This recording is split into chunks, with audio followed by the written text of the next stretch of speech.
Hey, my name is Ben. I'm a local marketing consultant here in Vancouver, Washington. Today, I wanted to go over how we can create a dashboard that shows all the analytics that you need from your marketing program, such as your revenue, ROI, lead flow, all that.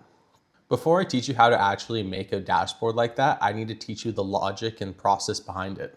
First thing we want to start off with is the database. The database holds all data needed for the dashboard, such as your revenue, leads, conversion rates. All that information is stored in the database.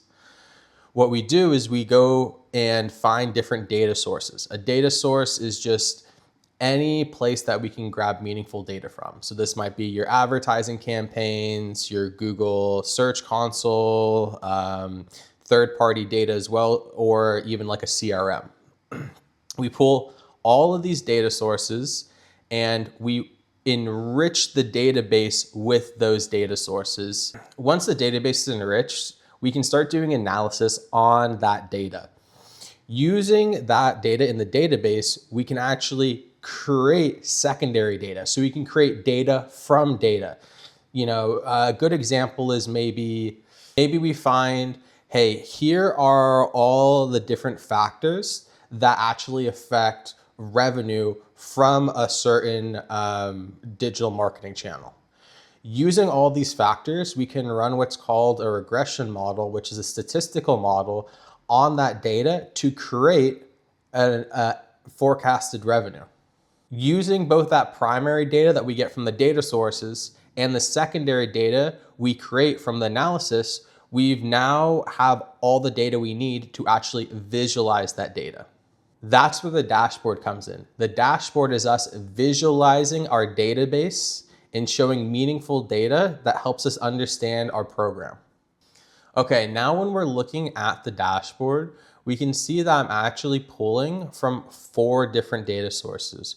The Google Search Console, data for SEO, which is a third-party data provider, the keyword revenue in regression, which is secondary data I created, and then also conversion data, which is used from a third-party plugin on the website, which pulls all the conversion rate data that we need to understand conversion rates. And we pull all of this data together to create the insights page, which is the primary visualization for this dashboard.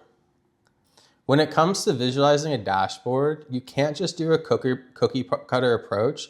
Instead, what you want to do is you want to create the dashboard based off of the client's operational needs.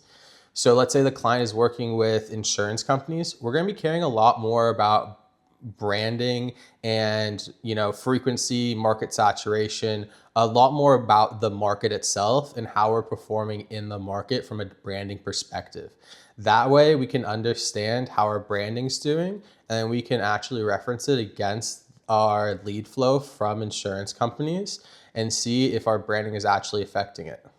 Versus if we're marketing for, let's say, a general contractor who does a lot of smaller odd jobs, this guy is caring a lot more about lead generation. So what we're gonna be doing is setting up the dashboard. So most of the metrics show how our marketing channels are actually affecting lead flow. All this data is updated near real time from the data sources. Depending on the data source itself, it's updated at certain rates, but it's usually fairly up to date. So we can set this up one time and you can constantly see how your marketing is evolving. Hopefully that helps you guys understand how to set up a custom dashboard for your marketing campaign. Thank you so much.